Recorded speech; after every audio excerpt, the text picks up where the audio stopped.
YouTube battle community, Gary Lewis and the Playboy fans, random people on the internet. My name is Giggens. We are here today to talk about Gary Lewis and the Playboys' 10th album, Now. Gary Lewis and the Playboys Now, I think is the official title. This album came out after Gary Lewis got back from being in the Army throughout 1967 and came back to a much different world. Pop music had changed. Life was different. The world itself was different.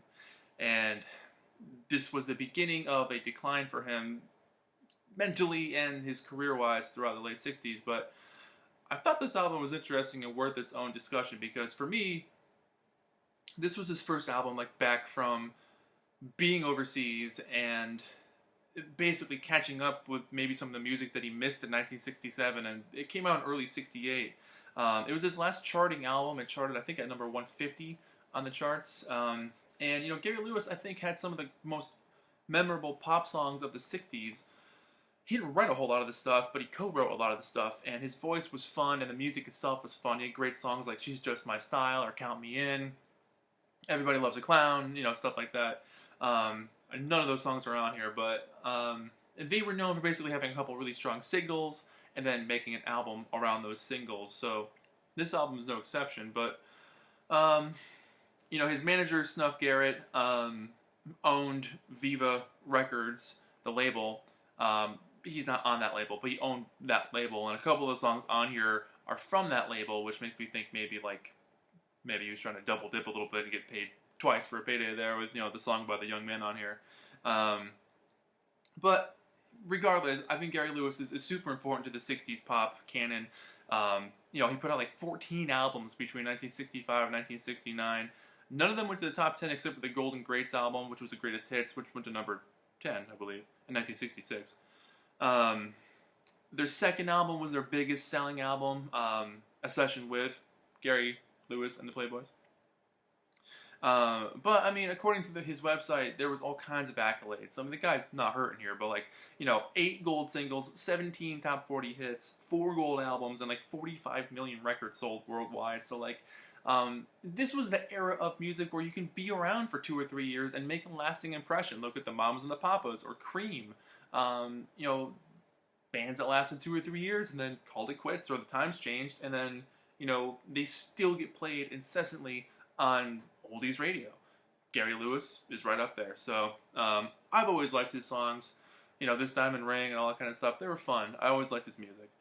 So I wanted to investigate further into this album, and there's not much to learn. There's not much out there about this album, so that's why I kind of wanted to make a video to put this on the internet and say, hey, this thing exists. Here are some of the people that were on it. That's a mystery. And talk about the songs that are on it as well. So he basically does songs from 1967 and early 1968. There was a couple of singles on here. I think maybe, at least one single. Sealed with a Kiss was a single on here. But let's just jump right into it. He opens up with a song called Young Girl, which is famously done by Gary Puckett and the Union Gap. Subject matter-wise, I'm a little on the creepy spectrum, but, Gary Puckett's version is very soulful. His voice was very charismatic and had a great tone to his voice. I like Gary Lewis's version here, though. I like the distinction that he comes across in his voice, and I like his phrasing. I like the way he sings it. It's a cool vocal, but a little more of a simple vocal approach as opposed to Gary Puckett. He doesn't stretch out his vocals; they're a little more constrained, and they have a real controlled directness, which I kind of find fun. But musically, pretty faithful renditions, kind of like the Gary Puckett song, but just with Gary Lewis doing it. 2 Garys for the price of 1. Sealed with a Kiss, famously done by Brian Hyland in the early 60s, pretty classic sort of early 60s song. They had covered him earlier in their career with a song called Save Your Heart For Me, which was also a single, but when a good song is a good song, that's it. It just works, and when you got some talent there, you're able to take a good song and show off its strengths and add your own little flavor to it, and it really works. I think this is one of the best tracks on the album. It really works well for Gary's voice, and it was one of their last top singles. It was a number 19 hit in 1968. Windy, the Association classic. This one for me was okay. Not the best thing on the album. It was alright. That's one of those songs where I feel like it's a little harder to cover because the Association's harmony structure was pretty in depth. They had some amazing harmonies in that group. So to kind of cover it as like a one-man band, it works all right, but not my favorite.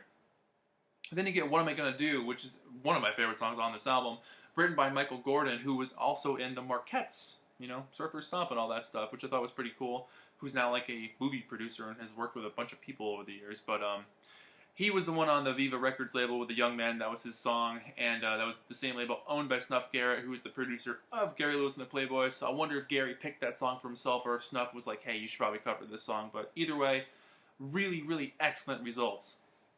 This is easily my favorite song on the album. Yeah, easily my favorite song on the album. I love the sweeping string sections. I love the erratic drum fills. I would like the descending melody lines. I think the texture itself of the song lends really well to Gary's kind of aesthetic, you know, the way he carries himself. I think it works really well in his favor. It's a really fully fleshed out track. I mean, it doesn't come across as sounding kind of like half-baked, you know. Windy kind of does that for me a little bit, but this one sounds like really thought out. So, A+ on this track. And then you get I Wonder What She's Doing Tonight by Boyce and Hart. That was their biggest song on their own when they weren't writing for the Monkees. That was like their #1 hit. It wasn't #1, but like it was a big song for them. And one of my favorite songs of the 60s as well. He does pretty well on this. Musically, it's pretty faithful. Kind of captures that moment pretty well.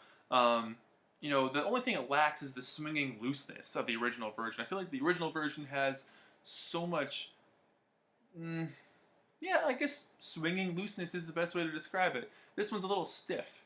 And it doesn't necessarily mean it's a bad take, but it's a little stiff. Not terrible, but it's alright. I think a lot of it has to do with Gary's voice at that point. It's a little controlled. A little too uptight there. It's got to shake it off a little bit. And then you get Pretty Thing. I like the energy on this one a lot. This one's pretty cool. You know, it's pretty earnest. I like the heartfelt delivery throughout this thing. Really groovy kind of track. I can really imagine the Beach Boys doing this one around this time. I think they would have pulled it off really well. I like the harpsichord. I think there's some pretty complex vocals throughout this thing, and I love the chorus. So that's probably one of my favorite ones on side 1 as well. Then you get side 2, Judy in Disguise with Glasses, cover of John Fred and the Playboys. More Playboys. And I mean, it's already got a cool melody, so taking that melody and just doing it yourself is kind of fun. Gary kind of drags out some of the vocals a little bit, and he makes it his own.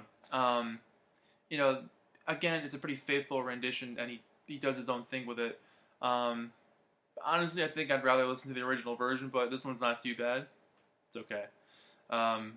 Hallucid Butterfly, written by Bob Lind. You know, that classic folk 60s song. Bob Lind is the same guy that wrote about Bat Boy and created Bat Boy in the early 90s. Just going to throw that out there. But good version of the song. Pretty faithful to this one, too. Not much of a difference on this one. How Can I Thank You? I like the shaker throughout this thing. I like the upbeat vocal, the bouncy rhythm. This could have been a minor hit. I feel like this could have been like bubbling in the 30s somewhere in the charts. Not going to blow your mind, but it could have been on the radio for sure. Then you get Sarah Jane, which was a B-side to Sealed with a Kiss, and this is an awesome song. It's a big, upbeat rocker. I love the feel on this thing. It's pretty explosive. Really big organ grooves throughout this thing. It almost sounds like a heavier Mamas and the Papas song. Like if you took like Straight Shooter or something and like kind of put Gary Lewis in the mix, you kind of get like this vibe from it. Great bass line, and it was written by Snuff, so works out pretty well. I think it's Sunny by Bobby Hebb. You know, not a bad version. I like Bobby's version better. But that said, this is very pleasant. Gary's voice is really comfortable on it, which I think lends itself well to the tone of the song and the performance overall. So this was like his last charting album, and he basically realized when he came back from the Army, things had changed, and there wasn't a market for Gary Lewis and the Playboys anymore, and that led him through a depression for a couple of years to the point where he was doing drugs. His dad wasn't letting him in the house or talking to his brothers. Like, it got pretty messy there for a while until he picked himself up, cleaned himself up, and got his life back together again. And then started hitting like the oldies circuit in the 70s, and he's been doing it ever since, realizing that people still want to hear this music, and it's still just as fun and vibrant as it ever was. He is on tour this summer, just FYI, if you want to check out his website, he's on tour. I did a little bit of sleuthing around on this thing. I can't tell exactly who plays on this album, but in the early days, you had some heavy hitters like Leon Russell, or Jim Keltner, or Carl Radle. Like, some big names were, like, you know, session musicians at the time playing on his records. Like, especially Everybody Loves a Clown, all the early stuff. Those guys are on it. This album, though, I cannot figure out who's on it, but the same person who did the artwork, Woody Woodward, he did almost all of their album covers except for the first one. You know, so every picture and setup and aesthetic was done by this guy. But yeah, it's also a little bit confusing because I looked through their discography, and Sarah Jane is also on their next album called Rhythm. And then the song Jill, which isn't on this album, but it was on 3 of their other albums. Sealed with a Kiss was on More Golden Greats, and I'm trying to figure out if that came out before or after this one. There's not a lot of detail on that either. But overall, not too many mysteries here. To me, to sum it up, this is kind of like Gary Lewis coming back from the Army and saying, alright, what happened? Okay, let me do it, and let me jump back in there.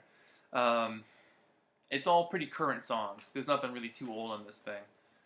The thing is, for as fun as it is to listen to, and it's a fun album to listen to, nothing really jumps out at you like in a crazy way, like just really grabs you.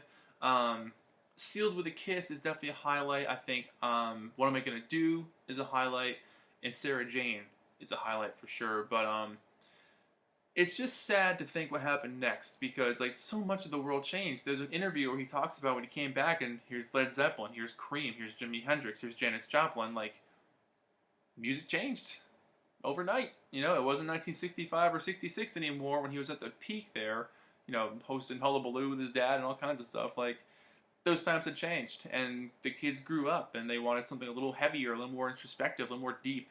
And his music just wasn't fitting that bill. But that said, the body of work that he created is still just as important as any of those works.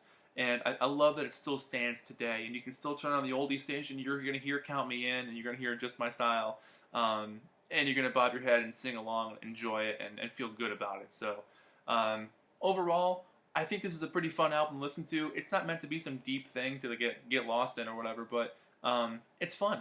It's just a fun album. So, I'd probably give it like a 7 out of 10. There's moments where I think it could have been a little bit stronger, but that's just my dumb personal opinion, so don't take it to heart. Listen to it for yourself. Think for yourself, because I won't be there with you, as George Harrison once said.